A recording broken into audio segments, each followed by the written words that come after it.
So hello good people of the internet, it is I, Tommy Kelly, and this is Adventures in Woo Woo.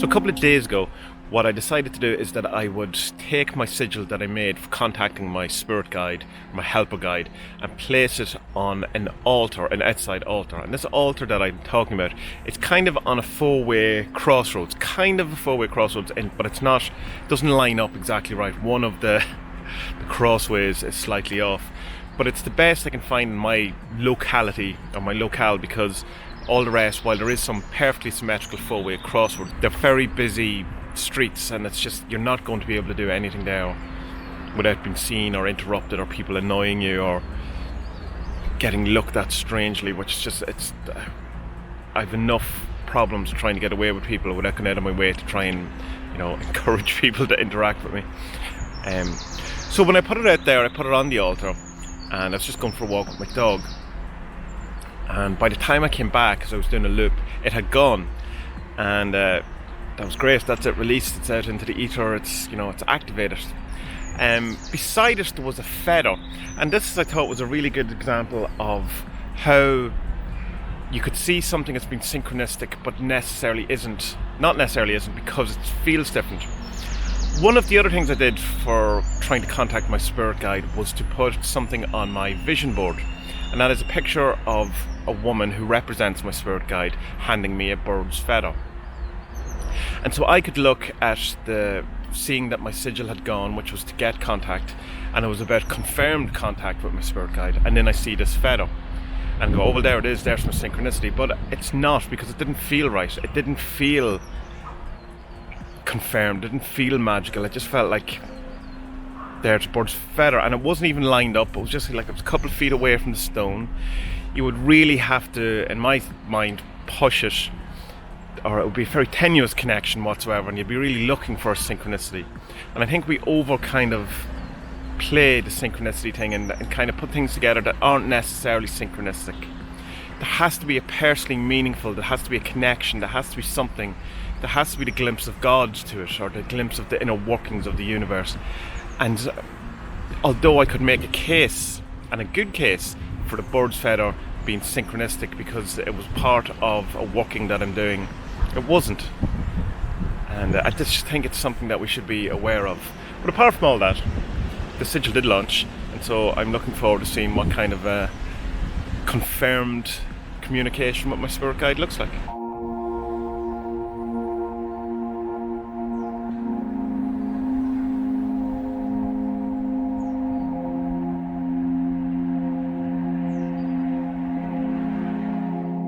So while we're talking about my attempts to contact my spirit guide, I want to go back to a thing that I did earlier in one of the earlier episodes where I did some EVP. It was actually the first time that part of this segment or this series or whatever it is, that I attempted to contact my spirit guide, and it was through EVP, which is electronic voice phenomena.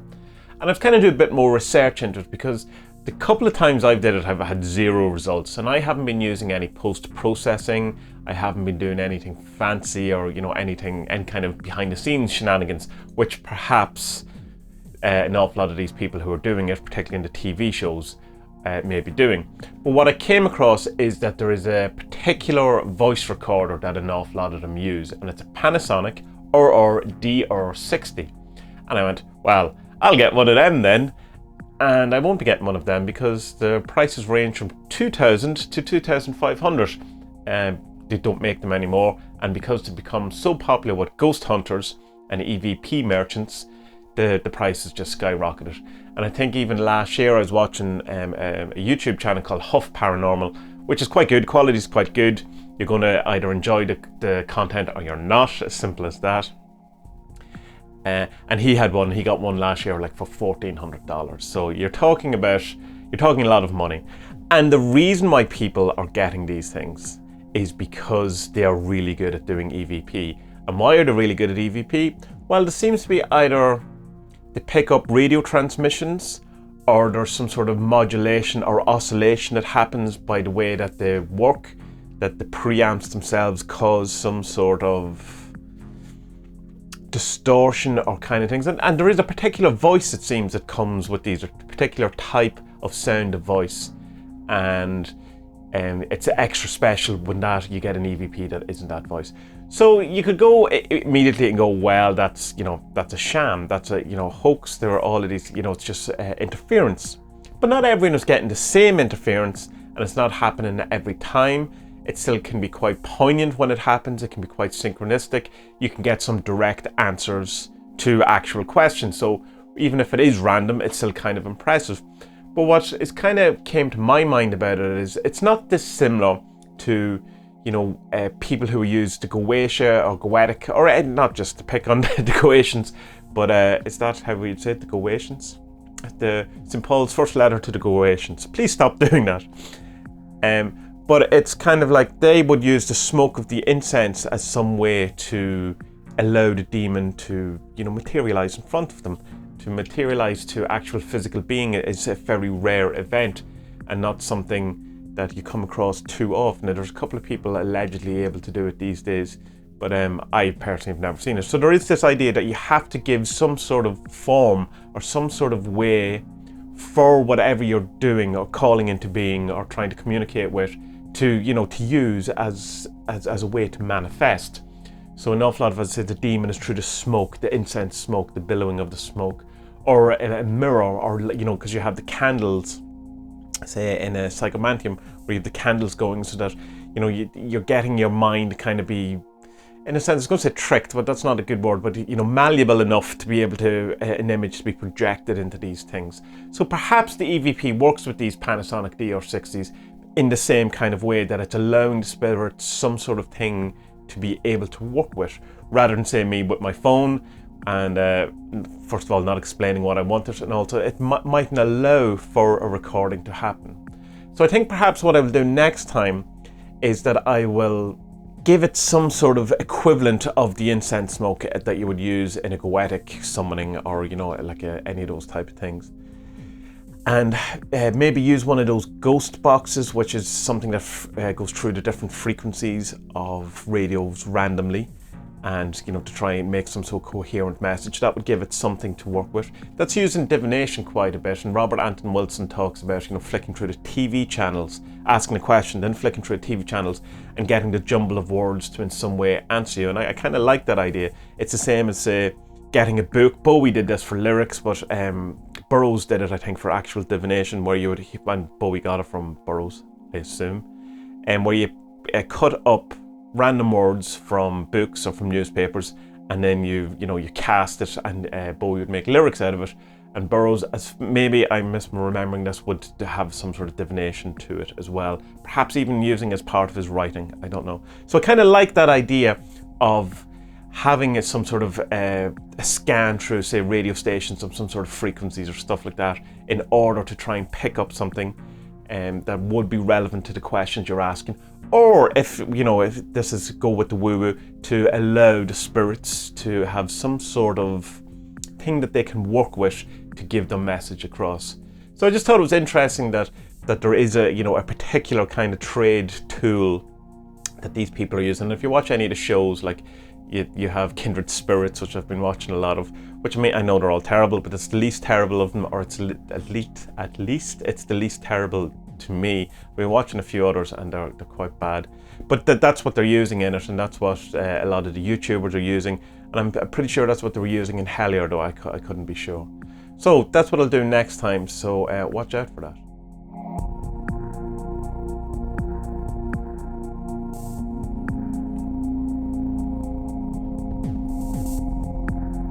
Interestingly, this week I've had two quite vivid dreams, and both had the same theme.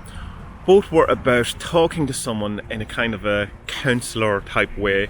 One who's a friend of mine, and one who was a girl who I didn't know, and was part of a bigger dream. But both of them were revolving around, or involved me talking about loneliness versus being alone and wanting to be alone, and my need for wanting to be alone, and how I'm finding it very hard these days, because I can't get away from people or away from any time that's strictly on my own. Even now, when I'm outside, I'm very aware of people behind me. When I was trying to do this earlier on, there was another guy who just was stopping and looking at me, and that's fine. I understand that people are nosy and can't keep their own business, but it seems very rude, and maybe people are kind of going, well, is he up to no good or something like that? But off on a tangent. But it's just kind of, the dream wasn't me saying that essentially that I'm afraid of being lonely, but that I have a huge need for wanting to be alone. And there is a big difference between feeling lonely and wanting to be alone. Wanting to be on your own is wanting away from it to recharge, and it's your choice. Whereas lonely is being on your own by no choice. And it's an odd that it happened in two different dreams, so I kind of had to take notice of it, because that seems a significant type of thing. And because they're so connected, but wanting to be alone and then a fear of loneliness, there's obviously something in one that's in the other, and there's a counterbalance to them, or there's an echo, or there's something. So it's something I have to look into and stuff like that. But it is definitely something that is very much affecting my mental health or my mental well-being at the minute. Is this distinct lack of not being able to get away from civilization or from people.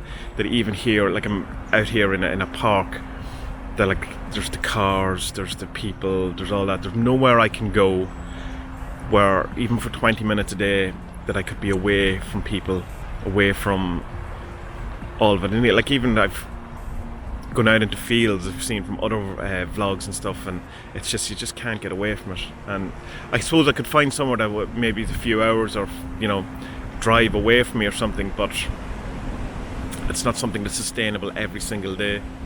And even now it's getting windy, so this audio is probably terrible and you won't be able to hear me. It is what it is.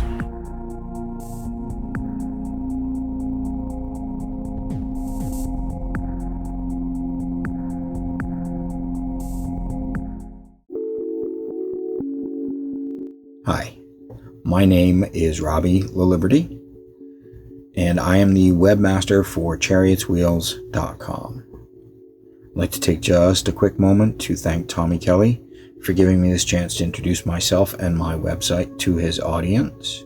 Thank you, Tommy. I really appreciate it. Chariot's Wheels has been my website since the days of CompuServe, so for just over 2 decades, I have been using it to subject an unsuspecting public to my art, to my writing, and loads of uncensored opinion on everything from religion to magic to civil rights, with the occasional incense recipe and prayer to an ancient deity thrown in for good measure. I have not written a book.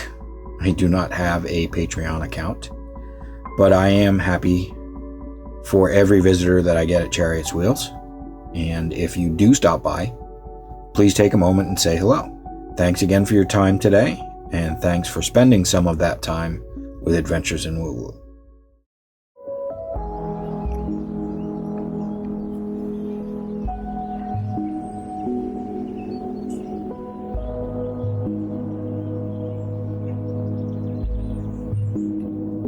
So this week I wanted to talk a bit about remote viewing, and the reason why this has come up for me right now is because I just watched a documentary called Third Eye Spies, which as I assume means the third-eyed inner eye.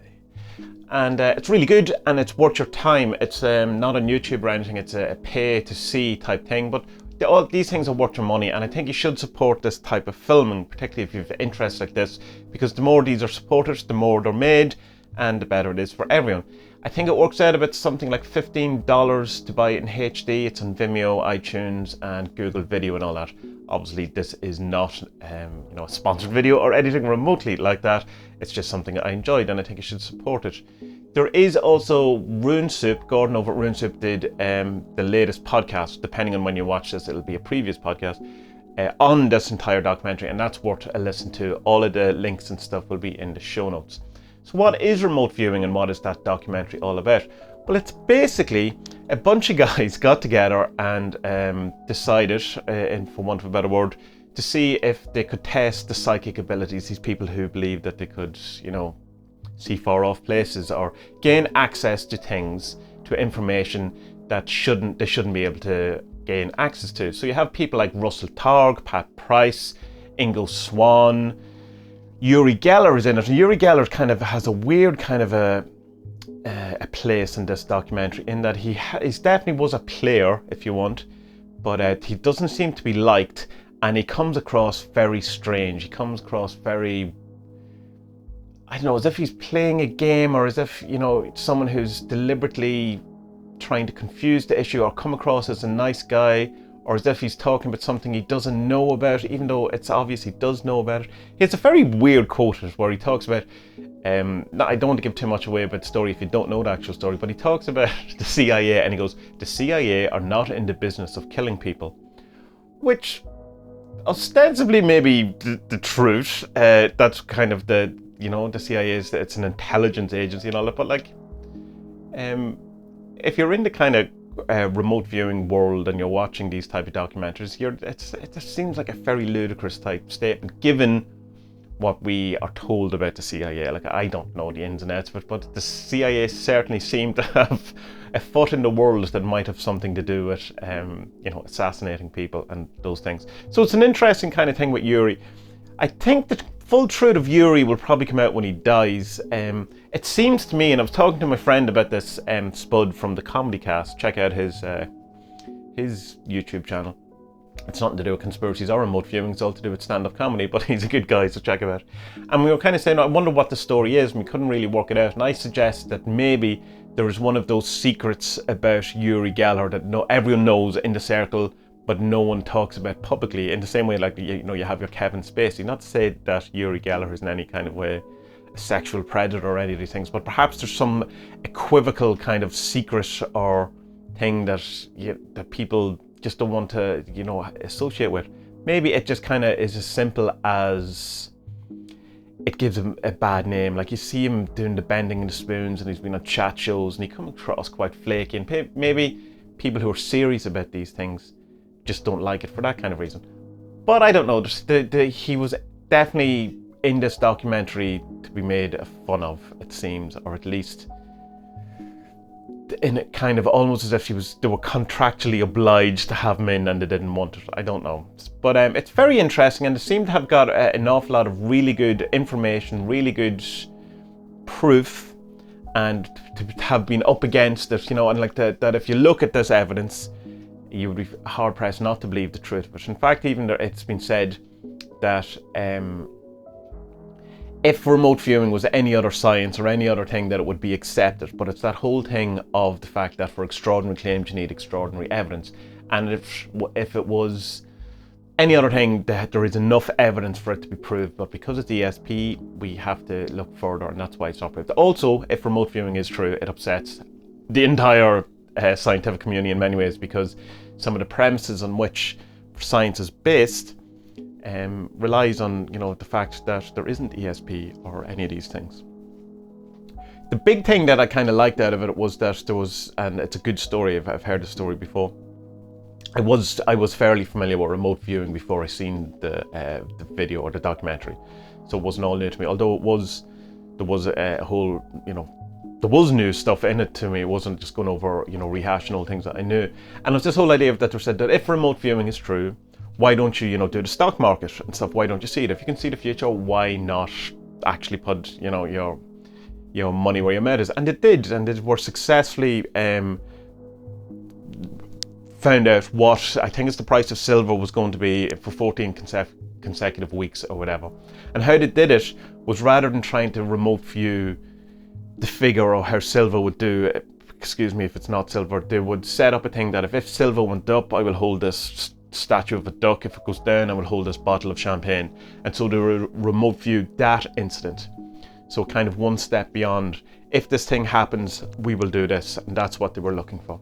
And they did it, and, you know, got known for it, were in the newspapers or whatever. As far as I know, they tried it again later and it didn't work at all. So it's, you know, there's either it's not, you know, the method isn't fully formed, or maybe there was a bit of trickery involved in it. Anyway, so I definitely think it's something we should do, and something that would work well as the audience participation type of thing. Now, if you're watching this much in the future, you'll still be able to do this, because the whole idea of remote viewing is that it goes past time, space, all of these things. So there's no kind of time limit, but we will do it in real time, in a sense, between this week's episode and next week's episode. So I have come up with a game, and I want to call all of these things games because they're not tests, or they're not experiments in the scientific sense, and I don't want to confuse them as that, because scientific is very rigorous and all, so they're just games. And it's when I did stuff in CMG, I also just called them games. So what I have is an envelope with RV game number 1 and the date, which is the 12th of March 2019, which is when I'm recording this. And inside, what I have done is I've drawn an image. I've also dated it and all of those type of things. So your mission, if you choose to accept it, is to remote view what is in this envelope. I'm going to put it on my altar, which is just up here, just out of shot, and I'm going to leave it there for the week. And then next week I'm going to open it on camera, and we'll see how people did. So leave a comment on YouTube, leave on SoundCloud, if on the podcast, or on Apple, or on Facebook, or any of the places, any of the social medias. Just or send me a private message if you want to remain anonymous. And if you're doing this sometime in the future and the next episode has come out and obviously the answer has been revealed, the picture's been revealed, it's going to be up to you. If I get a message in 6 months saying, and it describes perfectly the image that's in it, I'm just going to take you at your word that you're awesome at remote viewing and stuff like that. But it's if you're lying or doing this thing, you're only fooling yourself, and fine. It is a game, as I say. But you can do it at any time. Try it in the future, try it now, but we will be playing it in real time. So how do you remote view? Well, there seem to be a few different ways, and kind of what I would kind of give as an example for this, what you should try, is sit down, get into a relaxed type of space, have pen and paper in front of you, and get your focal point, which is this envelope that we've decided. And so get that in your mind somewhere, and then just start drawing or writing down all of the things that come to mind, whether they be stupid, whether they be things that you don't think could possibly be relevant to the whole thing, and just get it all down on paper. Try not to think too much about it, try not to work it out, try not to guess, try not to kind of put too much of your own thought. Try not to get in your way, in the way of the process. And I've talked about that in regards to creativity and magic before, but it definitely seems to be a case in the remote viewing, where the more you try and get in the way of it, or try to push it, or force it, the less successful you are. The more you try to get out of the way of it and allow it and just kind of be a conduit for what comes through, the more successful it seems to be. So I would be definitely interested in seeing what you come up with.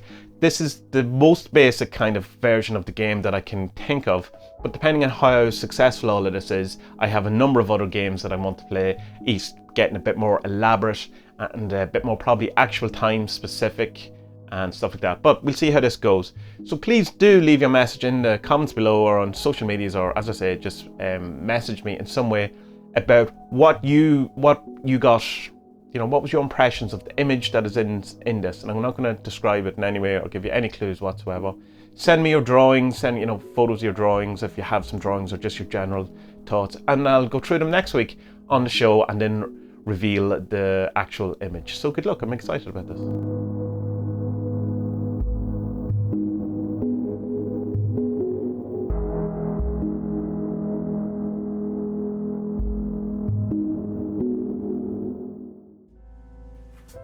So that is another episode of Adventures in Woo Woo, and thank you very much for sticking around and having a watch. If you could leave a like and a share or a thumbs up, or tell your friends about it, that would be brilliant. If you want to know more about what I do, just simply go to adventuresinwoowoo.com, and all of the things that you could possibly want to know are over there, from my bio to my YouTube channels, to the 40 Servants, to the 4 Devils, to the Magic Primer, to all of the stuff is over there. So until next week, good people of the internet, have a wonderful, wonderful week, and may you be well.